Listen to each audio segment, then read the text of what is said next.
வணக்கம் நண்பர்களே, இந்த வீடியோவில் 2 BHK ஓல்டு ஹவுஸை பற்றி பார்க்க போகிறேங்க. இந்த வீடு அமைஞ்ச லொக்கேஷன் கோயம்புத்தூர் மேட்டுப்பாளையம் ரோடு நரசிம்மநாயக்கன்பாளையத்தில் அமைஞ்சிருக்குங்க. மேட்டுப்பாளையம் மெயின் ரோட்டிலிருந்து 1.5 கிலோமீட்டரில் இந்த வீடு அமைஞ்சிருக்குங்க. இந்த வீடு அமைஞ்சிருக்கிற லேண்ட் ஏரியா 3.5 சென்ட்டுங்க. பில்டிங் ஸ்கொயர் ஃபீட் 850ங்க. இந்த வீடு கிழக்கு தெற்கு கார்னர் சைட்டில் கிழக்கு பத்த மர மெயின் டோர் வச்சு கட்டியிருக்காங்க.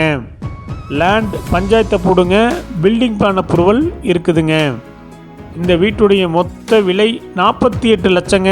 சிறிது குறைக்கப்படும். இந்த வீடு உங்களுக்கு பிடிச்சிருந்தா கீழே நம்பருக்கு கால் பண்ணுங்கள், விசிட் பண்ணுங்கள். தேங்க்யூ.